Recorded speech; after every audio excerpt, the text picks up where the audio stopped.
J'espère que vous allez bien. Ici hosted Namarda de chez Intambo. Alors guys, nous comme usanzw mubizi twajenga kugira ngo tubazanire amagroupe atandukanye en passant mutwabarire ahantu turi amatara yacitse baciye bata groupe rero vyahuranye nuko tsanzwe kwakorera muri salle juste inyuma bari ariho groupe iri donc mutwabarire kuri son iza gusohoka. Donc uno munsi groupe twagiye gukorana ni Worship Dance Crew. Worship Dance Crew ni groupe isanzwe itambira kuri Life Center nyamwese murahazi itumbere mu Nyakabiga. Donc dire ko ari groupe isanzwe itambira c'est pas à dire ko ari groupe ya dance gospel gusa irasanzwe itamba n'andi ma danse. Wow. Irasanzwe itamba n'andi ma danse. Alors reka rero tubabereke batubwire un peu plus kuri groupe yabo en passant n'abantu batanguye le 16 août 2022 urumva batanguye mu mwaka uheze basinze batamba kuri Life Center ko nabibabwiye. Alors reka rero ndabahamagarire umuchef wabo niyo navuga niwe asanze atwara abatamba atubwira un peu plus kuri Worship Dance Crew. Ça va? Ça va. Meze neza? Alors guys, nkuko namaje kubibabwira turi kumwe na n'umuchef niwe twara Umurwi Worship Dance Crew. Bon. Chef Dondora kwa tatuzi wakumenye nababwiye kuri umuchef wa mugari fo kwa mene zina ryawe. Jewe ku mazina yanje abavyeyi banyise banyita Iranezereza Kante. Hanyuma nkaba ari nje chef de groupe ya Worship Dance Crew. Ego navuze yuko Worship Dance Crew yatanguye le 16 août 2022. Byabaje gutogira ngo muze gucrea iyi groupe yanyu ga. Bon twebwe ngere byagenze byatanguye dutamba kera muri groupe yitwa Shekinanga nyene muri Life Center. Ama bikumvonye neza abavyeyi uko ngo amashuri iki bon ko benshi niho baciye batangura kuza baragabanuka babiheba kwera imva y'amashuri. Bon hanyuma twica tume duformer groupe ni kubwa grand frère wacu aratamba mu nyenyeri ubunye ariyo yitwa nyenyeri bwa mbere yitwa Shekina Dance. Niyo rero yatumye ducrea iyi groupe wacu twaca twitwa Worship Dance Crew. Je mu ncamake nubona ko byari cyatumye ducrea groupe wacu. Ego none kayabwiye yuko n'abantu basanzwe badatamba ama gospel gusa nizihe zindi style de danse musanzwe mumenyere mutamba dire style de danse ngira ngo no ma gospel musanzwe muyatamba mugabo ibindi mutamba quel genre de danse? Bon tout comme style de danse hariyo amarobo raga n'amapiano kenshi musanzwe ibintu byinshi ukunda kutuzamwo twebwe ni robo n'amapiano ko benshi ngakunda robo na piano raga ni gake azizi mugabo izo style de danse bashobora zitamba muri gospel no mu yandi manute ayandi manute c'est-à-dire izo ndirimbo zindi zita atari ama gospel kwa ego bon twumve ngene gusa turazitamba kuri izindi zose ego nenda baze kuhera muri 2022 urumva sigiye kinene mumaze mutanguye gutamba bon du moins iyi groupe yanyu ibayeho nizihe ntambamye muba mwarahuye nazo gushika ubu? Bon intambamye twahuye nazo nizo nk'ubu dufise nk'ubo nk'amakermesi ibiki abantu badutumira gutamba gusa bikaca bizana amashuri amashuri hamwe ikindi usanga umwaragwaye gaca biba obligé ko tubireka. Donc nuvuga umwagwaye mwese ntimwa mukigiye? Kubera twe twamaze kudesida ko umwahevye kubera twese turi ine.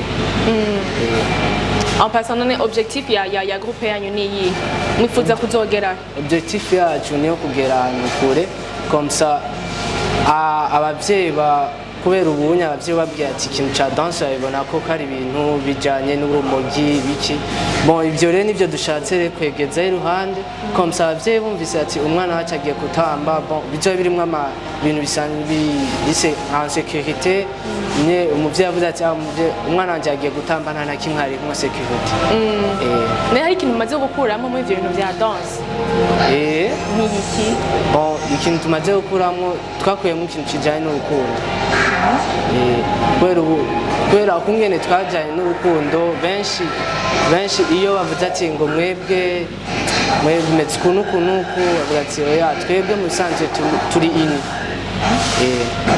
oya dire ikintu uba umaze gukuramo no kuvuga mwana nkuko wavuze umuvyeyi ntabibona neza umugiye kugiye mu bya danse basi nk'ikintu cotuma umuvyeyi avuga ati bon basi ntaco ndakurekuye mugabo ukurikirana amashuri yawe neza dire financièrement kuko urumva ego c'est vrai groupe imaze igihe gitari kinini itanguye muga est-ce que financièrement urabona yuko hari ahantu umaze kwishikana canke uzokwishikana mu myaka iri imbere? Bon bwa mbere ngene twatanguye aga groupe kagayitse ukuntu gusa ubunye nkuko twagiye turabishirana mu rukundo dufashanya nje tumajya mubona tuguma dutwenga gusa niko tumeze gusa ikintu nasanzemo muri groupe yacu ikintu cy'urukundo nicyo kizi bwanjye cyo cya mbere twatanguye kugira cya kabiri novuga ko twagize nko kubahana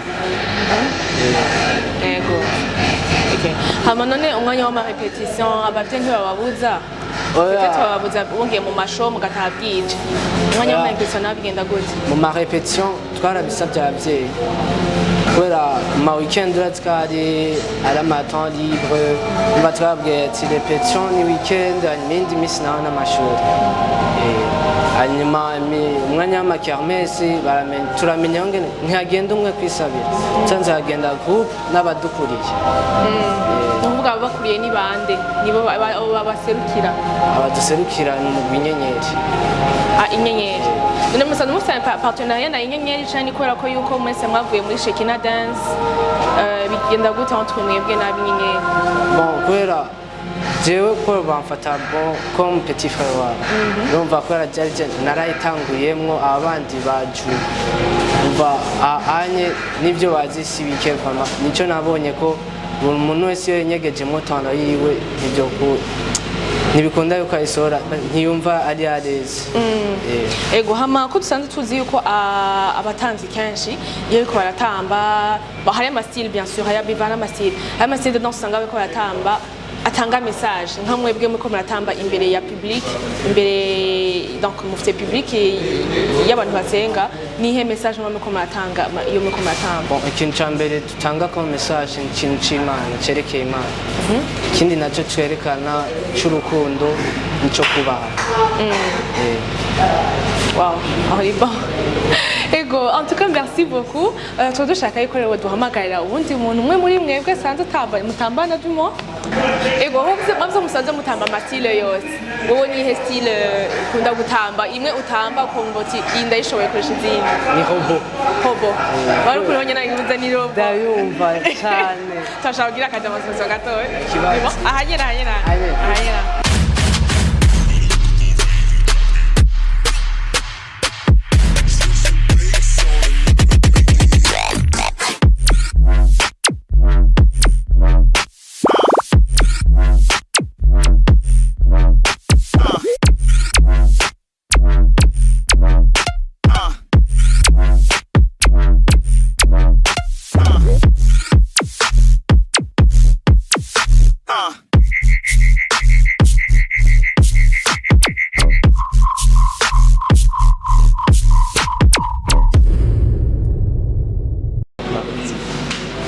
Yo guys, en tout cas murabona yuko umuchef waho honyene vraiment ku bintu vy'amarobo ku bintu vy'ibiki vyose ari top. Ça va? Ça va. Meze neza? Ego, namoro nawe? Ça va ndashima. Ego.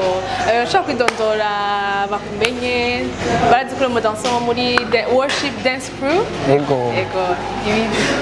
Mwaramutse neza? Bon, ku mazina abavyeyi bampaye banyise Ayinkamiye Stéphane nkaba mba mw'irohero nkaba ndi umumambo wa groupe Worship Dance Crew. Worship Dance Crew. Ego, Stéphane yatanguye gutamba ryari? Bon, Stéphane yatanguye gutamba si kera gose ni muri 2021 niyo yatanguye gutamba gusa yatamba style zijanye n'igihugu ico bita traditionnel gusa haciye igihe gitoyi yiyumvira kwinjira muri moderne kandi vyaramukundiye. Urumva yuko urakuriye groupe bon c'est pas kuza kurusha abandi mugabo wumva ko groupe yo yatangwa muri 2022 wewe avant yuko uja muri groupe ubuzima bw'abadanseur warubayemo gute? Bon ubuzima bw'abadanseur bon je bwarandyohera kandi nabona ko ari ibintu vyiza kandi vyarama inspiration kubijambo yego gute bwari bwiza gute bon Gute kuko bwari naraba bwiza ati gute? naje ndazi gutamba kandi nkasanga batamba ibintu vyiza biryohera amaso n'abavyeyi barabikunda barabishima bon ndabiraba mvuga ati reka ntante ninjire ndabe nanje ico bizomufasha ndabona kuvuga yuko kuva aho waciye udesida kuva mu bintu vya danse traditionnelle ego no why cette décision abavyeyi ntibavuye babifata nabi bumva uvuye mu vya danse traditionnelle ko hari ibintu biri mu mutwe y'abavyeyi yuko umwana agiye mu bitamba ibintu vya danse moderne yuko aba agiye mu bintu vy'ingeso mbi n'iki ntibavyakire bon nabi oya ntibavyakiriye nabi kuko barabona ko ndanabikunda ego bon ndibuka hari umunsi bon reka ndagacishemwo hari umunsi nigeze kuva muhira atavyo mvuze ndagenda kuraba repetition y'abandi vraiment ko nari ndabikunda gose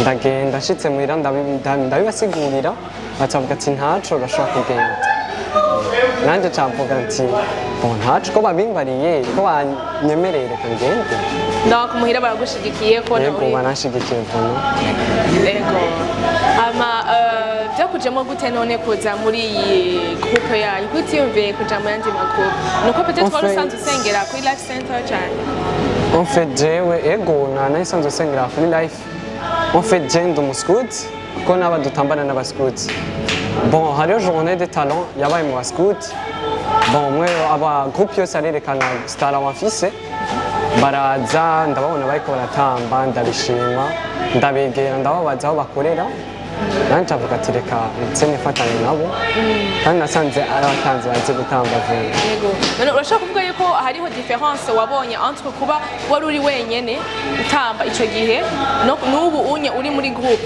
difference ni iyi ni iki wakuyemo kuva aho umaze gushika muri groupe bon icambere n'ubugenzi uramenyana n'abantu bon ica kabiri novuga ko bon ubuhavu ubugenzi ubucuti urukundo ukamenya kubana n'abantu et financièrement parlant vu que uri umunyeshure ibintu vya danse hari ikintu bigufasha kaba ushobora kwigurira agakaramu déplacement ku ishure rimwe rimwe bon nubwo ubwo rwego tutararushikako usanga bishimira imana hari ahantu tumaze kuronka akantu gatoya ego ubwo vraiment hariho hoveniza nego hama wibona gute nko mu myaka 3 canke 5 iri imbere en tant que danseur en tant que danseur nibona ahantu kure vraiment n'ahantu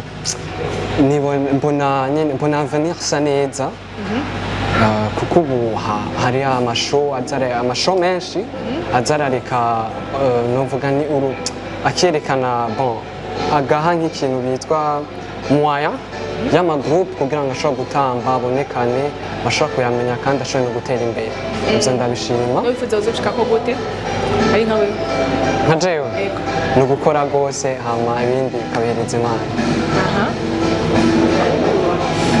en tout cas vraiment ndashima ku témoignage yawe hama nkuko rawaje ubundi we nawe nihe style de danse ukunda gutanga iyo ukunda wumva ushoboye kurusha izindi bon jewe bon style nakunze rwose ni style amapiano yego ndashaka zo tugira ka demonstration gatoya yego ndashaka kubacishirizaho yego hama none musanze mugira ibintu vy'amavideo ndibaza muko magema byo muko matamba yego ne musanze mwicisha hehe kugira ngo nako dukurikirana bashobore kuzobakurikirana namwe peut-être aba bakeneye babahamagare tu bon twe turafise site ya Instagram ushobora kwandika worship dance ukayibona ukabona amaaktivite twagize bariho na groupe plutôt na compte uheruka kuguruza kuri TikTok gusa aho ntituratangura gupublika donc c'est kuri Instagram na TikTok gusa yego en tout cas merci beaucoup hama sinzi ko ufise akajambo wobwira abajene ko badukurikirana kuko nkuko nabikubwiye hari no abavyeyi bisemo yuko umujene agiye mu bintu vyo gutamba akiri ku ishure yuko bimutesha ishuri yuko bimusamaza kwa sinzi nk'akantu wobwira abavyeyi cyangwa abajene bifuza gufata inzira nk'iyo mwebwe mwafashe hama bagene naho mugeze namwe canke aho mwifuza kuzongera ego bon nk'abandi bantu baba bavyifuza vraiment icambere no kuraba programme yawe ukiprograma ati niga iyi saha bimeze uku ukaraba icya kabiri novuga kandi gikomeye ni uruhusha kuko umubyeyi umusabye vuma akakwankira urensisita gatoya ubona byanse wikanwe ubihebe mugabo ashoboye kukwemerera ushobora gufata iyo nzira nta na kimwe twumvise ikintu cyiza cyane apana yuko uraba ku kintu ushaka ngo je pense birime ego ni bibi rwose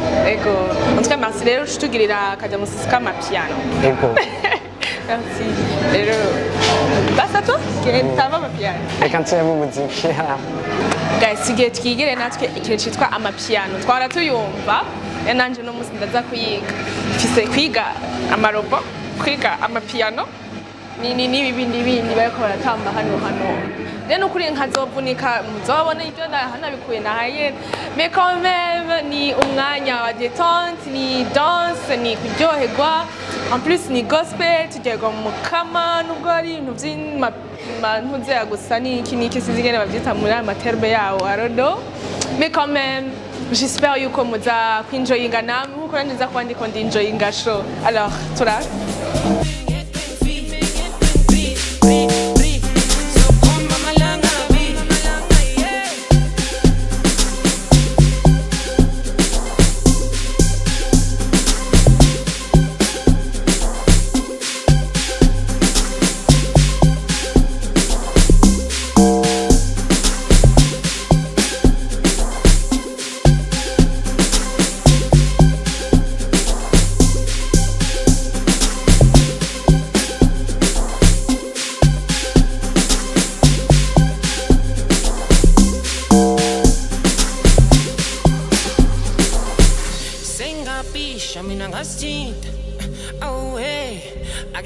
Tinta ngenzinki awe senga pisha mina ngastinta awe ching pam yo guys mwaone vraiment twaravuze ati jewe simagaze kuri groupe yanje gusa naje ndabizi kandi yemera alors ubu ni wa mwanya twatirindiriye wa mwanya wa battle en tout cas nimba kino babwira emission yose ikintu cyambere Honda ni umwanya wa battle kuko umwe wese arerekanye ubuhinga bwiwe hari abatamba freestyle hariho abagira ama battle koko ariko ishode gukora nuko umwe wese uravuga ati ba wewe ndabona uri fa muri iki wowe ndabona uri fa muri iki wowe ndabona ibintu bimeze alors guys reka rero turabe bagira higanwa umwe wese atamba ivyiwiwe turanyene ubukurikirane niko bavuga ubukurikirane n'ingene basumbasumbana mu gutanga alors ariba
mwabonye kare kano baherejeko wakabonye ko je omenga hari ikintu cy'ikibule bari bafashe kiri invisible façon rero bose bagira rimwe en tout cas guys chapeau.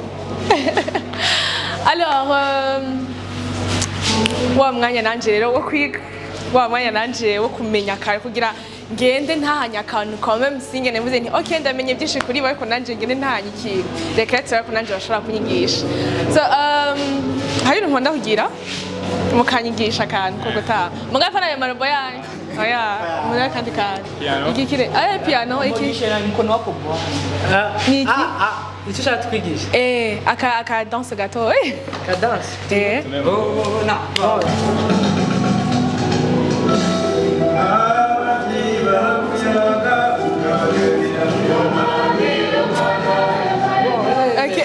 Meka gutama kumeka dayi izi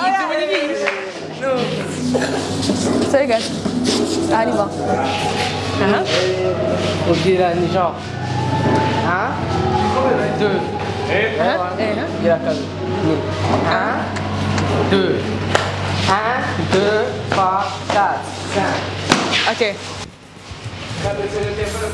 Abavyeyi barakuyaga ukabagabira iyo mana yamaye byose yangabiye ndayishima abahungu baragusenga ukabagabira iyo mana yamaye byose yangabiye ndayishima abakobwa baragukunda ukabagabira iyo mana yamaye byose yangabiye ndayishima umukate narose nabikwiye ndayishima umuvinyu narose nabikwiye ndayishima byose hamwe narose nari nabikwiye ndayishima inkota umubyinire iyo mana yamaye byose yangabiye ndayishima abasaza baragusenga Muga kari gatetse guys merci beaucoup. Yo en tout cas ni même ma danse banyigishije hafata byoroshe faut dire pourquoi rero yuko ama danse ya gospel atagoye cyane. Guys merci beaucoup. Alors guys, nkuko twabibemereye ikiganiro ni chaque vendredi tuza turabazanira abadanseurs nk'aba mwabonye abantu babishoboye et aussi bazi no kwigisha umuntu nka jewe sindatazi ibintu byinshi. So ikiganiro musanze mubizi yari Isanamu Dance Show. Umurwi nawo ukaba wari Worship Dance Crew. Stay tuned, muze muradukurikirana, mwiyabone et aussi mubakurikirane kuri Instagram na TikTok ni Umurwi Worship Dance Crew.